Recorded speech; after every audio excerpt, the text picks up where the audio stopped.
साथियों नमस्कार। टीचरशिप में आप सभी का एक बार फिर से स्वागत है। साथियों, इस वीडियो में हम पर्यावरण ईवीएस का यूनिट 3 देखने जा रहे हैं। बिल्कुल आपके सहायक शिक्षक के सिलेबस के अकॉर्डिंग रहेगा। एक एक पॉइंट से हम सटीक कंटेंट के साथ सटीक तैयारी करने वाले हैं।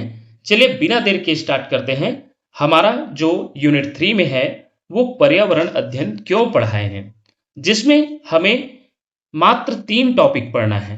पहला है आपका पाठ्यक्रम सरोकार। पाठ्यक्रम सरोकार देखे होंगे।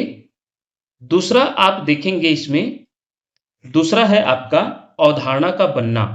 अवधारणा का बनना।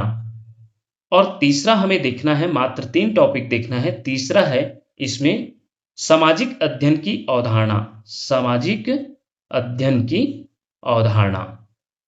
तो इस प्रकार ये मात्र 3 टॉपिक देखने वाले हैं, जिससे प्रश्न निश्चित रूप से बनता है और बहुत ही महत्वपूर्ण होने वाला है। सटीक कंटेंट के साथ सटीक तैयारी करने वाले हैं। बिल्कुल न्यू पैटर्न एमसीक्यू से प्रैक्टिस भी करने वाले हैं। चलिए शुरू करते हैं। सबसे पहले हम समझने वाले हैं पर्यावरण अध्ययन पाठ्यक्रम के सरोकार को।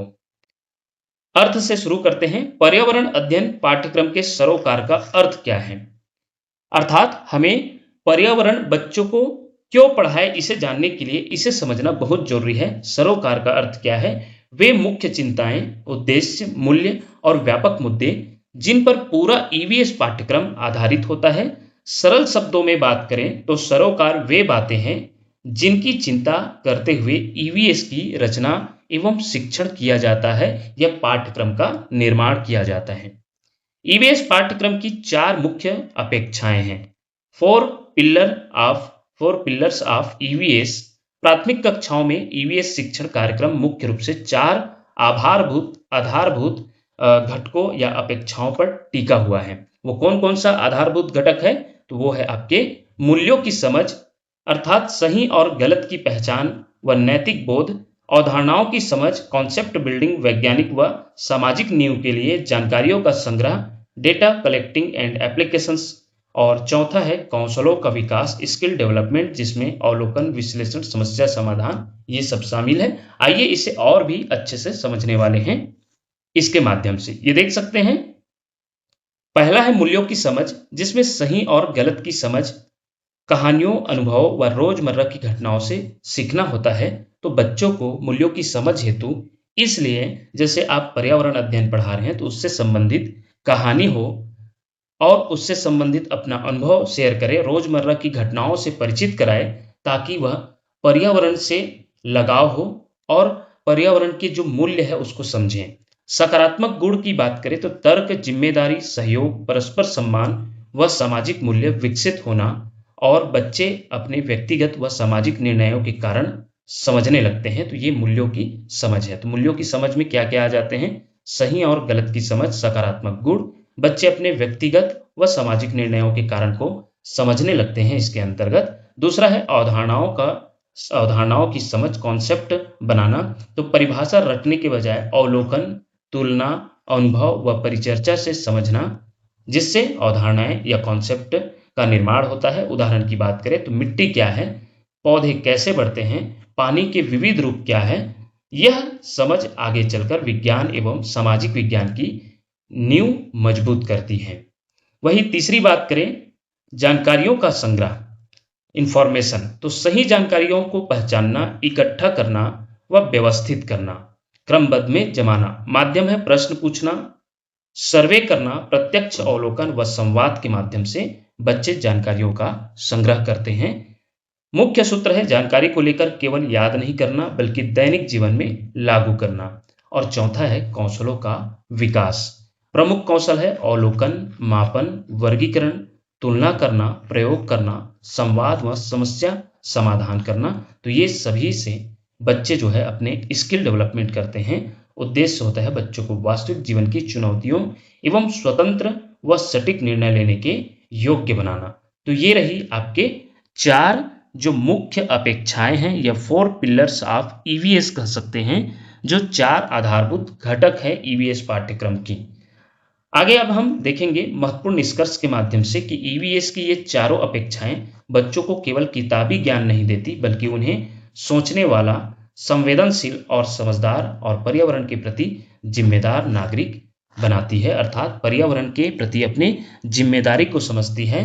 तो इस प्रकार ये चार जो आधारभूत स्तंभ है अवधारणाओं से रिलेटेड, जो बताता है कि बच्चों में किस प्रकार की पर्यावरण से लगाव को बढ़ाया जा सकता है। तो ईवीएस के पाठ्यक्रम में ये चार मुख्य जो अपेक्षाएं हैं वो खरा उतरना चाहिए। नेक्स्ट जो टॉपिक है, अब हम पहला टॉपिक तो देख लिए जिसमें हम चार मुख्य अपेक्षाएं देखें कि इसमें पर्यावरण अध्ययन पाठ्यक्रम के सरोकार में। अब हम दूसरा देखेंगे अवधारणाओं का बनना, फॉर्मेशन ऑफ कॉन्सेप्ट। अवधारणा निर्माण क्या है? तो अवधारणा या कॉन्सेप्ट किसी वस्तु, घटना, प्रक्रिया या विचार के बारे में एक संगठित मानसिक समझ है जो बच्चे अपने अनुभव, इंद्रियों और रोजमर्रा की स्थितियों से स्वयं बनाते हैं। अवधारणाएं तैयार रूप में रेडीमेड नहीं दी जा सकती। अर्थात हम ये कहेंगे कि किसी अवधारणा को बच्चों को दिया जाए, बताया जाए और वो तुरंत उस अवधारणा को स्पष्ट कर लिए तो ये गलत होगी।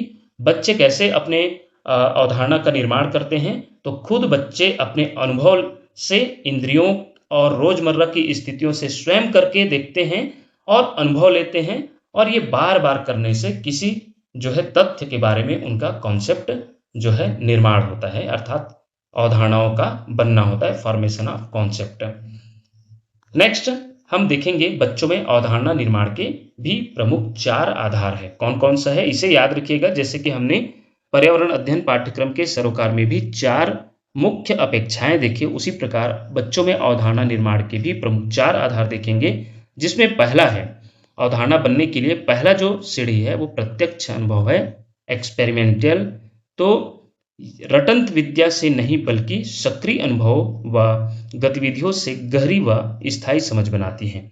अर्थात सबसे पहले बच्चा जो है किसी तथ्य के बारे में, किसी चीज के बारे में अवधारणा बनाने के लिए सबसे पहले उसका खुद छू कर या अनुभव करके प्रत्यक्ष अनुभव लेना बहुत जरूरी है। दूसरा है उससे संबंधित विविध उदाहरणों से एक ही वस्तु के अनेक रूपों और परिस्थितियों को देखकर बच्चे धीरे धीरे अपने स्थायी अवधारणा बनाते हैं। जैसे कि गणित की बात करें तो गणित का हम एक उदाहरण दें तो गोल की संकल्पना दिखाना है, तो बच्चा जो है गोल वस्तु वाले कई चीजों का बार बार देखेंगे कि ये गोल होता क्या है, तो वो देखेगा गेंद को, अनार को, सेब को, संतरा को, तो वो सभी गोल वस्तुओं को मूर्त उदाहरणों से वो एक कॉन्सेप्ट जानेंगे कि ऐसे वस्तुओं को गोलाकार वस्तु या गोल बोला जाता है या गोला बोला जाता है। तो ये जो है धीरे धीरे अनेक रूपों और परिस्थितियों में अनेक उदाहरणों के माध्यम से, विविध उदाहरणों से वो कॉन्सेप्ट, किसी तथ्य का कॉन्सेप्ट का निर्माण होता है। तीसरा है मानसिक वर्गीकरण, ग्रुपिंग या ऑर्गेनाइजेशन। बच्चे समान गुणों को जोड़कर और असमान बातों को अलग करके मस्तिष्क में मजबूत संरचना बनाते हैं।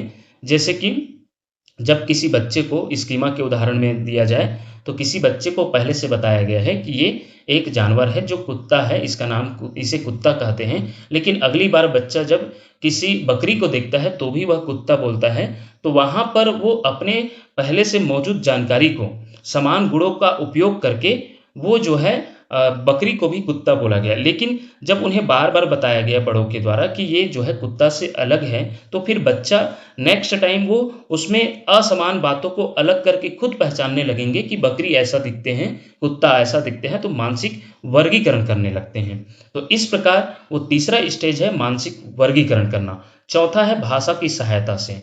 भाषा की सहायता से जैसे बच्चों को बताया गया कि इसे ये कहते हैं और इसे वो कहते हैं, तो बच्चे अपने अनुभव को शब्दों में व्यक्त करते हैं। नाम देना, तुलना करना, संप्रेषण करना, तो वो वस्तुओं का नाम हो सकता है या एक जैसे दिखने वाले वस्तु, जैसे कि हम सेब को भी गोल बोले और संतरा को भी, तो हम उसमें बच्चे जो है शब्दों के माध्यम से ये जान गया कि गोल दिखने वाले तो ये सभी वस्तु हैं लेकिन नाम अलग अलग है, इसका नाम सेब है, इसका नाम अनार है, इसका नाम संतरा है।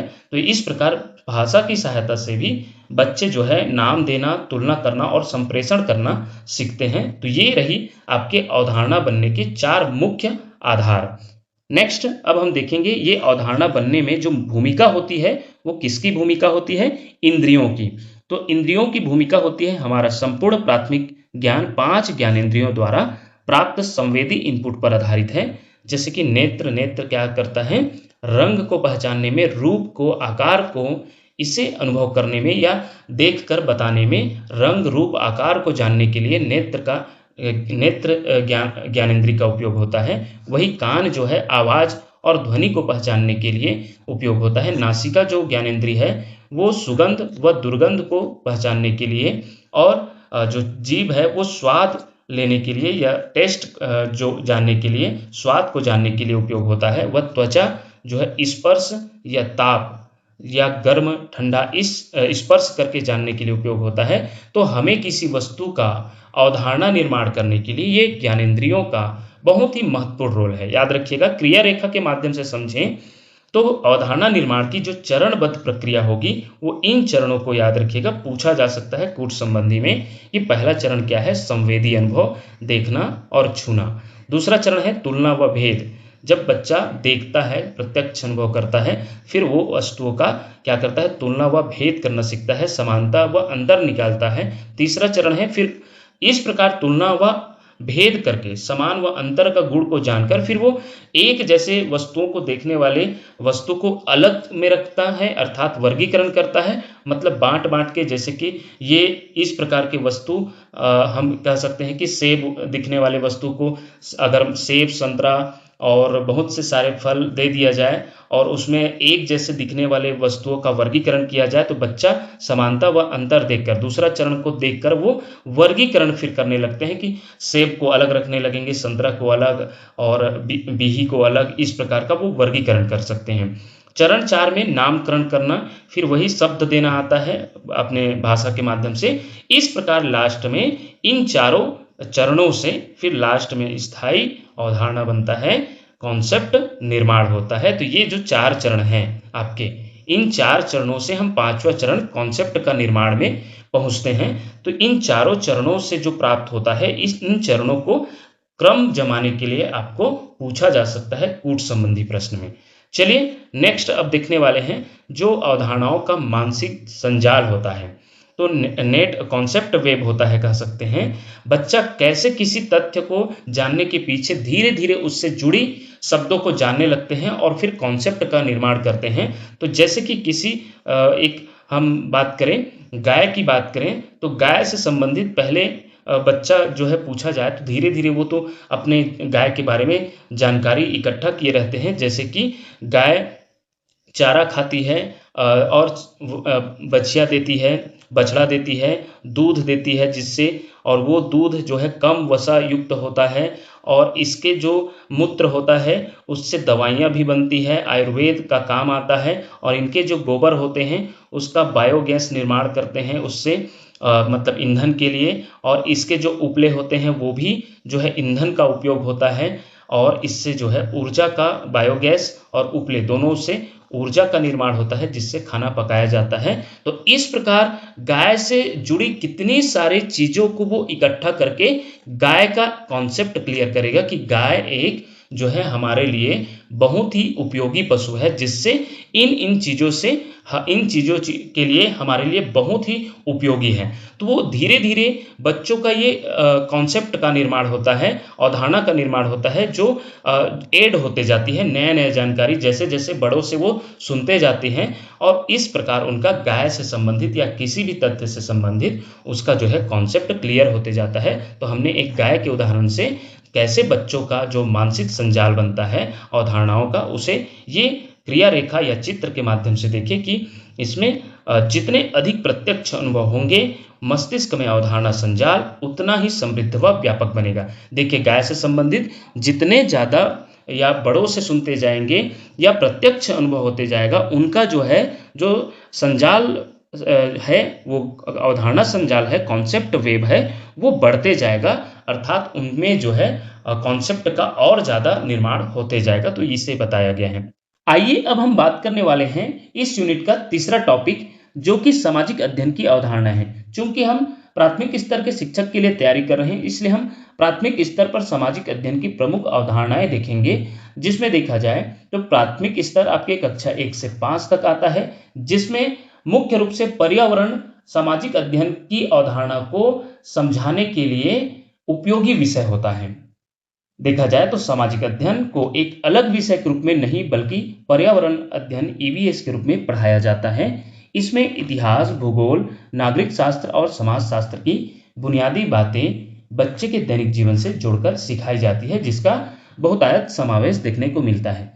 क्योंकि हम सभी जानते हैं कि पर्यावरण एक इंटीग्रेटेड विषय है, समेकित विषय है, जिसमें बहुत सारे विषयों का समावेश होता है, जिसमें मुख्य रूप से बात करें तो सामाजिक विज्ञान का सबसे ज्यादा समावेश होता है। सामाजिक विज्ञान और विज्ञान का, इन दोनों विषय का सबसे ज्यादा समावेश होता है, विज्ञान विषय और सामाजिक विज्ञान का।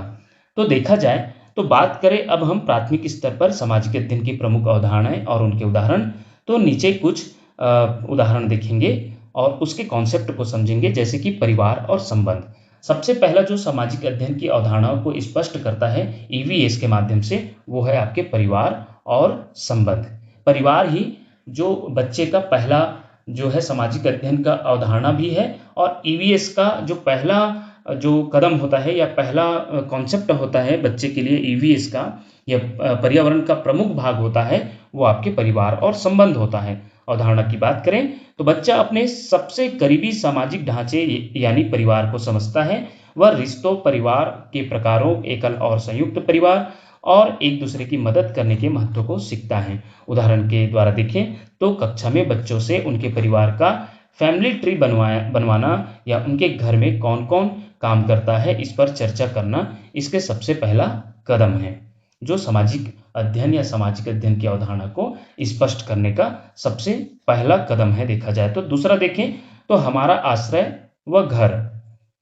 अवधारणा की बात करें तो इस उम्र में बच्चे समझते हैं कि इंसानों और जानवरों को रहने और सुरक्षा के लिए घर की जरूरत होती है। वे अलग अलग क्षेत्रों में घरों के बदलते प्रकारों को भी जानते हैं, जैसा कि शिक्षक के द्वारा चर्चा के माध्यम से बताया जाता है कि वो अलग अलग क्षेत्रों के आधार पर उनके आवास या भोजन भी अलग अलग होते हैं, जैसे कि बर्फ वाले इलाकों में इग्लू और असम जैसे बाढ़ वाले इलाकों में बांस के खंभों पर बने घर के चित्रों के माध्यम से विविधता समझाना। बच्चों को इग्लू का कॉन्सेप्ट बताया जाता है कि बर्फ इलाके में जो व्यक्ति रहते हैं वो बर्फ के बने घरों में रहते हैं, और जैसे असम जैसे बाढ़ वाले इलाकों वाले क्षेत्रों में बांस के खंभों से बने घर में निवास करते हैं और उनका भोजन भी वहीं के हिसाब से भोजन भी रहता है। तो इन सभी चीजों को बताना जो है एक पर्यावरण अध्ययन के कॉन्सेप्ट को ही आगे बढ़ाना होता है। तीसरा देखें समुदाय और हमारे मददगार। बच्चे यहाँ सीखते हैं कि समाज में रहने के लिए हमें एक दूसरे पर निर्भर रहना पड़ता है। कोई भी व्यक्ति अकेले सब कुछ नहीं कर सकता, अर्थात हम सामाजिक रूप से जुड़े हुए हैं, एक दूसरे का हमें काम आना होता है। मतलब हमेशा जो है हमारा जो भूमिका होती है वो एक दूसरे के लिए काम आने की होती है। तो इस प्रकार जो है समुदाय और हमारे मददगार को समझाया जा सकता है ईवीएस के माध्यम से सामाजिक अध्ययन की अवधारणा को। जैसे उदाहरण की बात करें, डॉक्टर, शिक्षक, डाकिया, पुलिस और सफाई कर्मचारी कैसे हमारे जीवन को आसान बनाते हैं, इस रोल प्ले नाटक या कहानियों के जरिए से समझाया जा सकता है बच्चों को। अगला है विविधता और संवेदनशीलता। अवधारणा की बात करें तो भारत जैसे देश में खान पान, पहनावे, त्योहार और भाषाओं की विविधता को स्वीकार करना, साथ ही बुजुर्गों, दिव्यांगों और पशु पक्षियों के प्रति सहानुभूति रखना। जैसा कि हमारा देश विविधता में एकता को बताता है, तो उसी प्रकार जो है ईवीएस के माध्यम से इन सभी कॉन्सेप्ट को, विविधता में एकता को भी बच्चों को सामाजिक विज्ञान की अवधारणा को बताना है।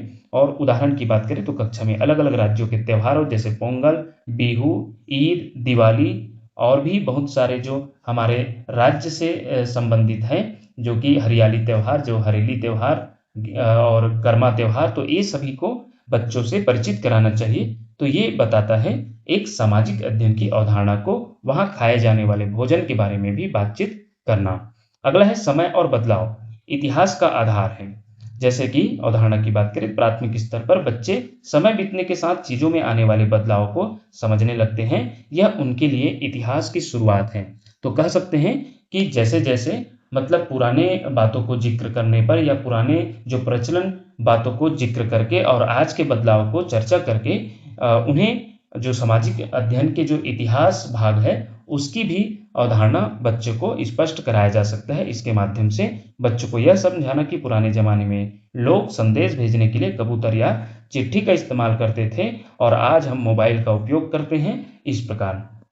नेक्स्ट है स्थान और मानचित्रण, भूगोल का आधार। तो भूगोल को समझाने के लिए किस प्रकार हम स्थान और मानचित्रण का उपयोग करते हैं, हमारे आसपास के वातावरण, दिशाओं, उत्तर दक्षिण पूर्व पश्चिम और नक्शे की बुनियादी समझ विकसित करना, जैसे कि बच्चों को शुरुआती नक्शे का अवधारणा समझाने के लिए अपने विद्यालय का, अपने गांव का, जहाँ जहाँ हैंडपंप है, मंदिर है, कस्बे हैं, घर है, वो सभी चीज़ों का एक स्केच के माध्यम से या फिर मतलब ब्लैक बोर्ड के माध्यम से सामाजिक अध्ययन के भूगोल वाले पार्ट का अवधारणा को समझाया जा सकता है ईवीएस के माध्यम से।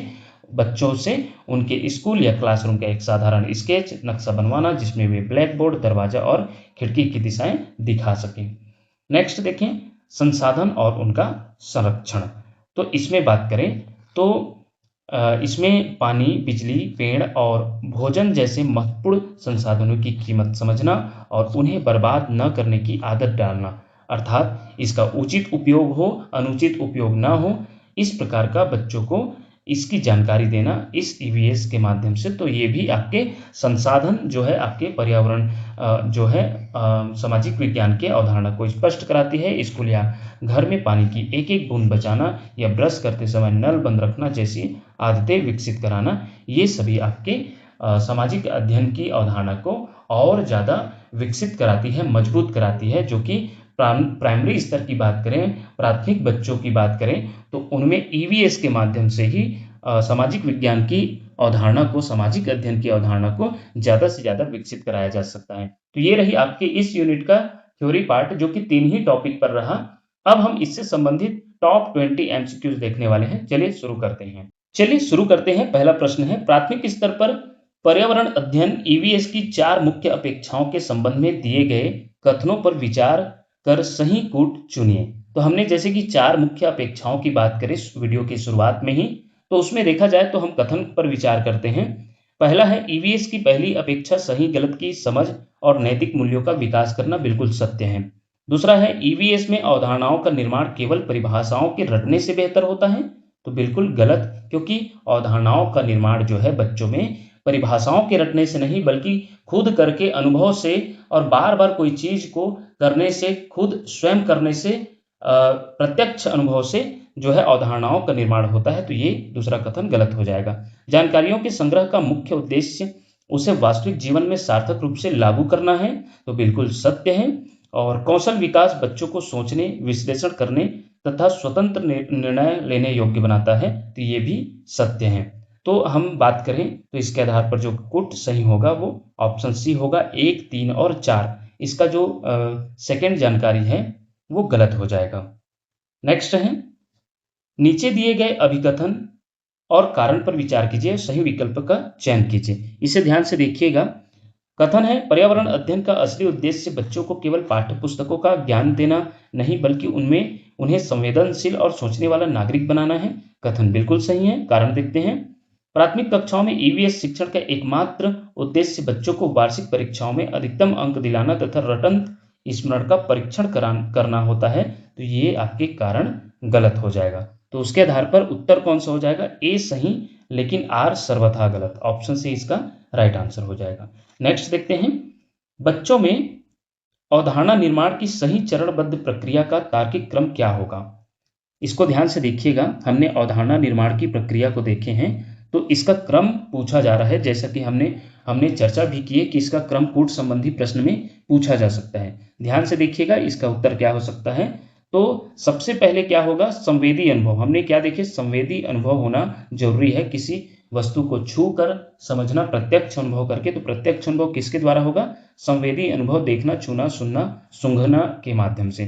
तो 2 पहले नंबर पर आ जाएगा। उसके बाद आएगा आपका जैसे ही संवेदी अनुभव होगा, उसके बाद बच्चा जो है तुलना व भेद के द्वारा समानता और अंतर की पहचान करना सीखता है। तो ये हो जाएगा 5वां। उसके बाद क्या हो जाएगा? आपके वर्गीकरण। तो समानता और अंतर की पहचान करने के बाद वस्तुओं का समान वस्तुओं के हिसाब से वर्गीकरण करना सीखते हैं। तो ये चौथा आ जाएगा। और उसके बाद कौन सा आएगा? नामकरण अर्थात भाषा द्वारा अनुभव को शब्द देना। और उसके बाद लास्ट आ जाएगा आपका तीसरा, जो है पहले के बाद तीसरा आ जाएगा। तीसरा है आपका क्या, मानसिक संगठन या स्थायी अवधारणा का निर्माण होना, मस्तिष्क में स्थायी अवधारणा बनना। तो 2, 5, 4, 1 और 3, तो यह आपको ऑप्शन डी में दिखाई दे रहा है। 2, 5, 4, 1, 3, ऑप्शन डी इसका राइट आंसर हो जाएगा। नेक्स्ट देखते हैं, कथन है भाषा बच्चों में अवधारणा निर्माण की सबसे बड़ी और प्रभावी सहायक है। तो इसका कथन पर विचार कीजिए। बिल्कुल आपका कथन सही है। कारण देखते हैं, बच्चे अपने संवेदी अनुभवों और मानसिक वर्गीकरण को भाषा के माध्यम से ही नाम देते हैं और तुलना करते हैं और अवधारणा को मस्तिष्क में सुव्यवस्थित करते हैं। तो इसके आधार पर देखा जाए तो दोनों कथन सत्य होगा। ए और आर दोनों सही हैं और आर ए की सही व्याख्या भी करता है। नेक्स्ट देखते हैं, पांचवा है, प्राथमिक स्तर पर बच्चों को समुदाय और हमारे मददगार की अवधारणा सिखाने के लिए सर्वाधिक प्रभावी विधि है। तो इसका क्या हो जाएगा, मददगारों के कार्यों पर आधारित रोल प्ले या नाटक या कहानियों का प्रयोग करना, यही इसका उत्तर हो जाएगा, ऑप्शन बी। नेक्स्ट देखेंगे, प्राथमिक कक्षाओं में स्थान और मानचित्रण की अवधारणा की शुरुआत करने के लिए शिक्षक को क्या करवाना चाहिए। तो उसके लिए क्या करवाना चाहिए, अभी देखें, विद्यार्थियों से उनके स्कूल या क्लासरूम का साधारण स्केच या नक्शा बनवाकर दिशाओं की पहचान करना चाहिए। नेक्स्ट है, बच्चों को पर्यावरण अध्ययन पढ़ाया जाना क्यों आवश्यक है, जो कि हमारे इस टॉपिक का या इस यूनिट का नाम है। तो नैतिकता की समझ का विकास करना, ये पूछा जा चुका है, याद रखिएगा, सीजी टेट में पूछा भी गया है ये प्रश्न। अवधारणाओं की गहरी समझ का विकास करना, पर्यावरण की जानकारी एवं महत्व देना और उपरोक्त सभी। तो देखा जाए तो सभी सत्य होगा, इसलिए उपरोक्त सभी इसका राइट आंसर हो जाएगा। नेक्स्ट देखते हैं, निम्न में से कौन सी पर्यावरण अध्ययन की पाठ्य पुस्तक विद्यार्थियों के लिए सर्वाधिक उपयोगी होगी। ध्यान दीजिएगा, इसको देखते हैं। इसका उत्तर क्या होगा, इसका उत्तर होगा गतिविधियां प्रकरणों के साथ अंतर्निहित होती हैं। तो इसमें अगर गतिविधियां करा रहे हैं जो कि प्रकरणों के साथ अंतर्निहित होगा तो सर्वाधिक उपयोगी होगा, ऑप्शन सी इसका राइट आंसर हो जाएगा। नेक्स्ट देखते हैं, पर्यावरण अध्ययन के अध्यापन में कविताओं तथा कहानियों का प्रयोग निम्न में से किसमें सहायता करता है। भाषा का ज्ञान कराने में, सांस्कृतिक विविधता के ज्ञान में, विषय को रोचक बनाने में, कल्पना करने व परिवेश को समझने की योग्यता बढ़ाने में। तो क्या हो जाएगा इसका उत्तर, इसका उत्तर हो जाएगा ऑप्शन डी, कल्पना करने व परिवेश को समझने की योग्यता बढ़ाने में। नेक्स्ट प्रश्न है, प्राथमिक स्तर पर ईवीएस शिक्षण में कहानियों एवं कविताओं के उपयोग का मुख्य उद्देश्य क्या है।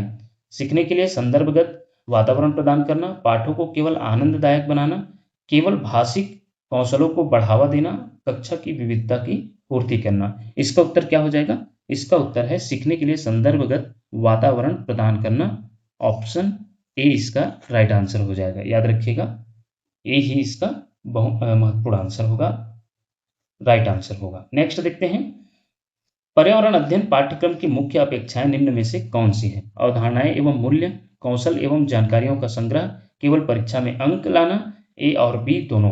तो देखा जाए तो ए और बी दोनों होगा, अवधारणाएं एवं मूल्य, कौशल एवं जानकारियों का संग्रह, दोनों हो जाएगा इसका उत्तर। नेक्स्ट देखते हैं, एक पर्यावरण अध्ययन की कक्षा के लिए सर्वाधिक उपयुक्त शिक्षा शास्त्रीय पद्धति होनी चाहिए। केवल प्रयोगों पर आधारित, केवल व्याख्यानों पर आधारित। जब भी केवल आएगा तो वो नकारात्मक शब्द में आता है, तो ये हो ही नहीं सकता। परीक्षा उन्मुखी पद्धति, ये भी नहीं हो सकता। भागीदारिता परक एवं चर्चा या अनुभव आधारित, जब भी गतिविधि आधारित, अनुभव आधारित ऐसा दिखे पर्यावरण के जो है आपके एमसीक्यूज में, तो वही उत्तर होगा। आपको ये 95% चांस रहेगा, ये वही उत्तर होगा, ऑप्शन डी इसका राइट आंसर होगा। नेक्स्ट है, एनसीएफ 2005 ने पर्यावरण अध्ययन के लिए निम्नलिखित में से कौन सी अनुशंसा नहीं की है। बच्चों की जिज्ञासा को पोषण मिलना चाहिए, बच्चों के भाषाई कौशलों का विकास होना चाहिए, तो बिल्कुल ये बोला गया है।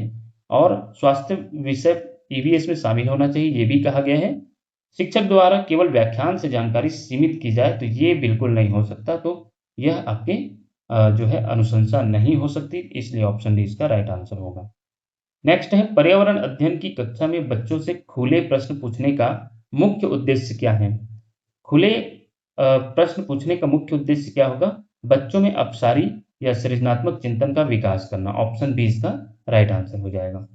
पर्यावरण अध्ययन की कक्षा का प्रारंभ प्रश्नों से किया जाता है। प्रश्न पूछने का सही परिप्रेक्ष्य कौन सा नहीं है? बच्चे के पूर्व ज्ञान का पता लगाया जाता है, पता लगाया जा सकता है, ये तो है। बच्चों को आलोचनात्मक चिंतन करने का अवसर दिया जाता है या मिलता है, बिल्कुल सही। प्रश्न बच्चों में जिज्ञासा जगाते हैं, ये भी सही। बच्चों के चिंतन को केवल प्रकरण तक सीमित किया जाता है, तो ये आपके प्रश्न पूछने का सही परिप्रेक्ष्य नहीं हो सकता। ऑप्शन डी इसका राइट आंसर हो जाएगा। नेक्स्ट देखते हैं, पर्यावरण अध्ययन की आदर्श कक्षा होनी चाहिए। गतिविधि आधारित, पाठ्य पुस्तक पर आधारित कक्षा, पाठ्य पुस्तक में दी गई गतिविधियों पर आधारित कक्षा, उपरोक्त सभी। तो ये तो बिल्कुल आपके देखा जाए तो हम देखते ही इसमें उत्तर हम कभी-कभी उपरोक्त सभी को डाल देते हैं। लेकिन ध्यान रखिएगा, जब ऐसा प्रश्न हो तो ध्यान से देखिएगा, इसमें उत्तर आएगा आपका ऑप्शन ए, गतिविधि आधारित। जब भी एक्टिविटी बेस्ड बात होगी, हम जल्दी-जल्दी में हम ध्यान नहीं देते, उपरोक्त सभी को डालते हैं, लेकिन आपको ध्यान से पढ़ना है। ऑप्शन ए इसका राइट आंसर हो जाएगा। चलिए नेक्स्ट प्रश्न है, विद्यार्थियों में खोज से संबंधित दक्षताओं का विकास करने हेतु एक शिक्षक निम्न में से किसका चुनाव करेगा? पाठ्य पुस्तक को निर्धारित समय में पूरा करेगा, ये नहीं हो सकता। ऐसी पाठ्य वस्तु जिसे अधिकांश विद्यार्थी पसंद करें, तो ये भी नहीं हो सकता, क्योंकि ये बोला जा रहा है विद्यार्थियों में खोज से संबंधित दक्षताओं का विकास करने हेतु एक शिक्षक निम्न में से किसका चुनाव करेगा? तो सबसे जो उपयोगी है, आप देख सकते हैं ऑप्शन डी को, ऐसी पाठ्य वस्तु जो विद्यार्थियों के दैनिक जीवन से जुड़ी वास्तविक समस्या हो। ऑप्शन डी इसका राइट आंसर होगा। नेक्स्ट है, ईवीएस कक्षा में बच्चों के व्यक्तिगत अनुभव को महत्व क्यों देना चाहिए? बच्चों को अपनी बात बताने में केवल आनंद आता है, इसमें बच्चों का भाषा कौशल परिमार्जित होता है, केवल अभिव्यक्ति के कौशल का विकास होता है, विषय को बच्चों के अनुभव से जोड़ने पर सीखने की प्रक्रिया को बढ़ावा मिलता है। तो ध्यान दीजिएगा, इसमें जो उत्तर हो जाएगा आपका क्या होगा? विषय को बच्चों के अनुभव से जोड़ने पर सीखने की प्रक्रिया को बढ़ावा मिलता है। ऑप्शन डी इसका राइट आंसर हो जाएगा। नेक्स्ट है, ईवीएस के पाठ्य पुस्तकों में करके देखो और पता लगाओ अनुभाग का मुख्य उद्देश्य क्या है? प्रत्यक्ष हस्तपरक अनुभव उपलब्ध कराना, परीक्षण निष्पादन को सुधारना, वैज्ञानिक शब्दावली की परिभाषाएं याद कराना, घर में विद्यार्थियों को व्यस्त रखना। क्या हो जाएगा इसका उत्तर? प्रत्यक्ष हस्तपरक अनुभव उपलब्ध कराना। तो यही इसका करके देखो और पता लगाओ का सबसे मुख्य उद्देश्य होगा। ऑप्शन ए इसका राइट आंसर होगा। ध्यान रखिएगा, ये सभी प्रश्न सीजीटेट में आए हुए हैं और इसे हम शामिल किए हैं। तो कुछ हमें कूट संबंधी, एसर्शन रीजन और सही सुमेलित के अलावा हमें इस प्रकार के प्रश्नों का भी तैयारी करना है, ताकि जो है देखा जाए तो हम सिर्फ कठिन को तैयारी करने के चक्कर में कभी सरल में भी हम गलती ना कर पाए। नेक्स्ट प्रश्न है और लास्ट प्रश्न है इस यूनिट का, ईवीएस की कक्षा में कविताओं एवं कहानियों के प्रभावी उपयोग से किसमें मदद मिलती है? विद्यार्थियों की ऊर्जा को केवल एक दिशा में लाने में, तो ये नहीं हो सकता। विद्यार्थियों के मध्य केवल भाषा की सावधानी रखने में, ये भी नहीं हो सकता। ध्यान दीजिएगा, तो यहाँ स्थानीय एवं वैश्विक स्तर पर विश्व की प्रकृति की कल्पना एवं परिवेश की समझ क्षमता को बढ़ाने में, तो यही इसका राइट आंसर होगा। क्योंकि अध्याय को केवल मजेदार एवं मनोरंजक बनाने में केवल शब्द आ गया तो वहां पर समझ लीजिएगा वो हो ही नहीं सकता। तो यहाँ पर भी केवल दिखाई दे रहा है, यहाँ पर भी। तो केवल शब्द आपको हमेशा दिखाएगा कि केवल शब्द आएगा, तो पेडागॉजिकल शब्द के लिए वो नेगेटिव शब्द कहलाता है, नेगेटिव वर्ड्स होते हैं जिसे हमें उत्तर में लेना ही नहीं है। ऑप्शन सी इसका राइट आंसर हो जाएगा। तो ये रही आपके यूनिट 3। यूनिट 3 जो है छोटा यूनिट है, निश्चित रूप से ये उसके आधार पर आपके लिए खरे उतरे होंगे। तो इसी प्रकार के बेहतर और सटीक जानकारी के साथ वीडियो पाने के लिए देखते रहिए आपका अपना चैनल टीचरशिप। धन्यवाद साथियों।